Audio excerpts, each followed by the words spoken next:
Chapter 10 in which Passepartout is only too glad to get off with the loss of his shoes.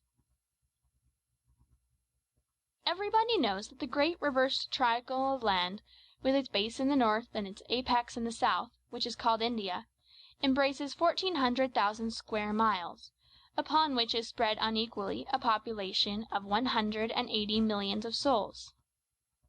The British Crown exercises a real and despotic dominion over the larger portion of this vast country, and has a governor-general stationed at Calcutta, governors at Madras, Bombay, and in Bengal, and a lieutenant governor at Agra.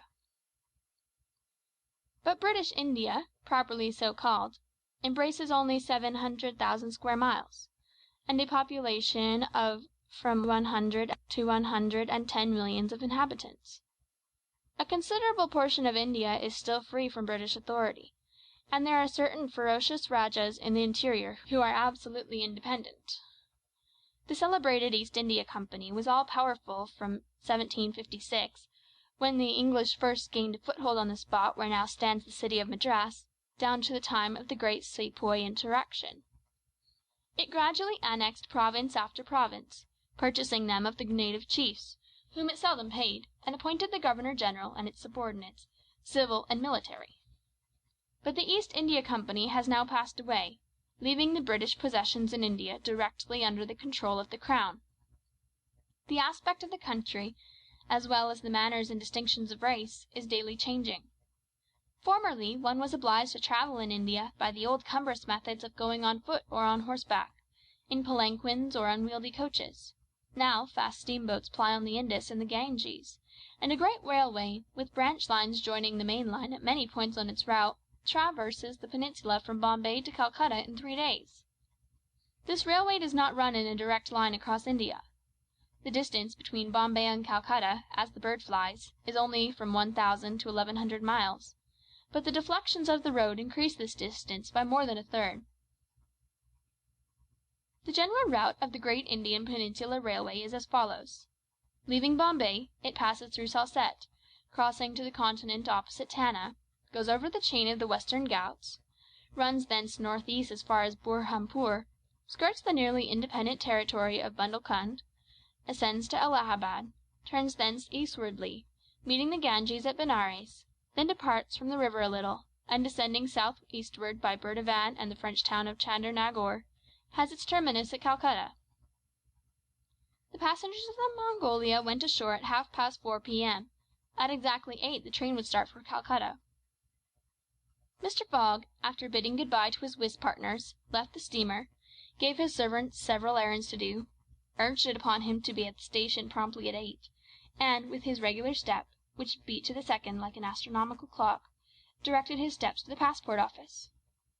As for the wonders of Bombay, its famous City Hall, its splendid library, its forts and docks, its bazaars, mosques, synagogues, its Armenian churches, and the noble pagoda on Malabar Hill, with its 2 polygonal towers, he cared not a straw to see them. He would not deign to examine even the masterpieces of Elephanta, or the mysterious Hypogea, concealed south-east from the docks, or those fine remains of Buddhist architecture, the Kanherian grottoes of the island of Salsette. Having transacted his business at the passport office, Phileas Fogg repaired quietly to the railway station, where he ordered dinner. Among the dishes served up to him, the landlord especially recommended a certain giblet of native rabbit, on which he prided himself. Mr. Fogg accordingly tasted the dish, but, despite its spiced sauce, found it far from palatable. He rang for the landlord, and, on his appearance, said, fixing his clear eyes upon him, "Is this rabbit, sir?" "Yes, my lord." The rogue boldly replied, "Rabbit from the jungles." "And this rabbit did not mew when he was killed?" "Mew, my lord? What? A rabbit mew? I swear to you." "Be so good, landlord, as not to swear, but remember this. Cats were formerly considered, in India, as sacred animals. That was a good time." "For the cats, my lord?" "Perhaps for the travellers as well." After which Mr. Fogg quietly continued his dinner. Fix had gone on shore shortly after Mr. Fogg, and his first destination was the headquarters of the Bombay police. He made himself known as a London detective, told his business at Bombay, and the position of affairs relative to the supposed robber, and nervously asked if a warrant had arrived from London. It had not reached the office. Indeed, there had not yet been time for it to arrive. Fix was sorely disappointed, and tried to obtain an order of arrest from the director of the Bombay police. This the director refused, as the matter concerned the London office, which alone could legally deliver the warrant. Fix did not insist, and was fain to resign himself to await the arrival of the important document, but he was determined not to lose the mysterious rogue as long as he stayed in Bombay. He did not doubt for a moment, any more than Passepartout, that Phileas Fogg would remain there, at least until it was time for the warrant to arrive. Passepartout, however, no sooner heard his master's orders on leaving the Mongolia than he saw at once that they were to leave Bombay as they had done Suez and Paris, and that the journey would be extended at least as far as Calcutta, and perhaps beyond that place. He began to ask himself if this bet that Mr. Fogg talked about was really in good earnest, and whether his fate was not in truth forcing him, despite his love of repose, around the world in 80 days.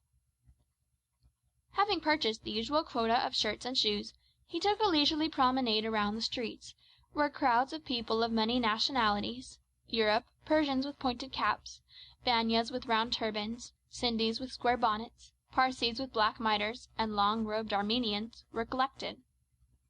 It happened to be the day of a Parsee festival.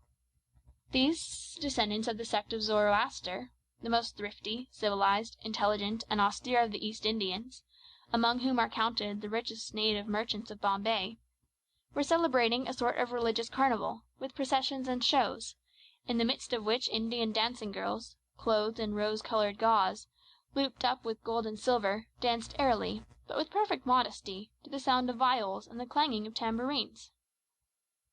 It is needless to say that Passepartout watched these curious ceremonies with staring eyes and gaping mouth, and that his countenance was that of the greenest booby imaginable. Unhappily for his master, as well as himself, his curiosity drew him unconsciously farther off than he intended to go. At last, having seen the Parsee carnival wind away in the distance, he was turning his steps toward the station, when he happened to espy the splendid pagoda on Malabar Hill, and was seized with an irresistible desire to see its interior. He was quite ignorant that it is forbidden to Christians to enter certain Indian temples, and that even the faithful must not go in without first leaving their shoes outside the door. It may be said here that the wise policy of the British government severely punishes a disregard of the practices of the native religions. Passepartout, however, thinking no harm, went in like a simple tourist, and was soon lost in admiration of the splendid Brahmin ornamentation which everywhere met his eyes, when of a sudden he found himself sprawling on the sacred flagging. He looked up to behold 3 enraged priests, who forthwith fell upon him, tore off his shoes, and began to beat him with loud, savage exclamations. The agile Frenchman was soon upon his feet again, and lost no time in knocking down 2 of his long-gowned adversaries with his fist and a vigorous application of his toes. Then, rushing out of the pagoda as fast as his legs could carry him, he soon escaped the 3rd priest by mingling with the crowd in the streets. At 5 minutes before 8, Passepartout, hatless, shoeless, and having lost in the squabble his package of shirts and shoes, rushed breathlessly into the station. Fix, who had followed Mr. Fogg to the station, and saw that he was really going to leave Bombay, was there, upon the platform. He had resolved to follow the deposed robber to Calcutta, and farther if necessary. Passepartout did not observe the detective, who stood in an obscure corner, but Fix heard him relate his adventures in a few words to Mr. Fogg. I hope that this will not happen again, said Phileas Fogg coolly, as he got into the train. Poor Passepartout, quite crestfallen, followed his master without a word. Fix was on the point of entering another carriage when an idea struck him which induced him to alter his plan. No, I'll stay, muttered he. An offence has been committed on Indian soil.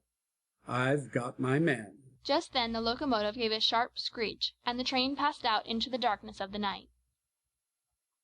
End of chapter 10.